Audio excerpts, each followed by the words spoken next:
Pag-iwalay natin yan, tapos hawakan nyo lang dito sa ibabaw. Pag hawak nyo sa ibabaw, angat nyo lang yung soft tissue.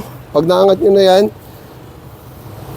naka-slant yung knife nyo sa gilid ng buto ng shoulder blade. Ganon din dito. Slant natin yan papunta sa gilid ng shoulder blade. Tapos angat natin yan mga idol. Pag may nakakapit pang yan, hiwain nyo lang. Yan, para madali nyo siya maitulak. Yan o. Dinadahan-dahan ko lang yan ha, para makita nyo yung dulo. Yan. Kaya kita na natin yung dulo ng shoulder blade. So tanggalin na natin to. Ito yung litid na palatandaan. So tanggalin nyo yung mga laman dyan na nakadikit. Yan, tas paikot lang.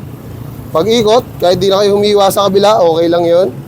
So tanggalin naman natin yung mga laman at litid sa ilalim ng shoulder blade. Tas hiwaan nyo lang na isa. Tas hatak tayo. In 3, 2, 1, hatak. Ganyan lang, kabilis magtanggal ng shoulder blade mga idol. So may litid pa nakahawak. Tanggalin nyo yan. Tas hatak lang ulit. Tanggal na shoulder blade. So dito na tayo sa exciting part. Tatawagin ba exciting part yan kung hindi ka excite, no? At inangat na nga yan yung mga taba hanggang sa may dulo ng shoulder blade. Hiniwakan ko ng isa yan guys. Tapos pag-iwalay lang natin yung shoulder blade dyan. At bias at tong pinapanood nyo na shoulder blade na to ay walang buntot yung kinakalas natin. Okay, tandaan nyo pa ba? Kasi yung kahapon na kinalas natin may buntot yun. So ito walang buntot. Kung ano yung pagkakaiba nila, no? Sa pagtatanggal ng shoulder blade, meron din pala tandaan yan. Pag may buntot at walang buntot, tuturo ko naman sa inyo yung technique na to. So nakakasunod pa ba ang lahat? So ayan, abangan natin. Tingnan natin kung paano tatanggalin yung shoulder blade na malinis at maayos. Tinanggal ko yung isang layer sa may gilid ng shoulder blade. Naka-slant lang yung knife ko tulad na nakikita nyo sa ginagawa ko. Same lang din doon sa kabilang ginagawa natin. Okay, sa gilid lang ng shoulder blade mga idol. Para pag natanggal nyo yung mga soft tissue at litid na nakadikit doon sa shoulder blade, napakadaling iangat niyan, promise.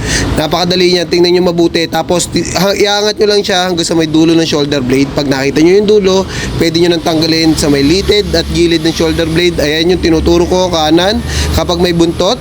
So ito naman kaliwa kapag walang buntot. Okay? Sana makatulong sa inyo yung technique na yan, ano? Na kasi yung kaliwa, nandun yung litid. Pag walang buntot, yung kinakalas natin. Okay? So, dito sa kanan naman, kapag may buntot, yung kinakalas natin, dun kayo mag-uumpisa. Okay? Sana nagiget? Sana nagiget? At tinanggal ko na yung mga litid at laman sa ilalim ng bias dyan. So, pag natanggal na natin yan, pwede na nating hatakin yan, mga idol. At sana yung technique na yun, tandaan nyo, no? Kapag may buntot at walang buntot, para madali nyo matanggal yung shoulder blade ng ganito. Tapos, malinis pa yung shoulder blade nyo. Maayos pa rin yung kasim nyo, no? At dito, punta tayo sa may pata front natin, mga idol, no? At kung di pa kayo nakapollow sa akin, follow nyo na rin ako. At maraming salamat, lalo na pag sinishare nyo yung video ko, no? Sa lahat ng followers natin, 130k na tayo mga idol. Maraming salamat sa laging pagsuporta sa akin. At kahit paulit-ulit pero may bagong technique ka namang matututunan. And peace out.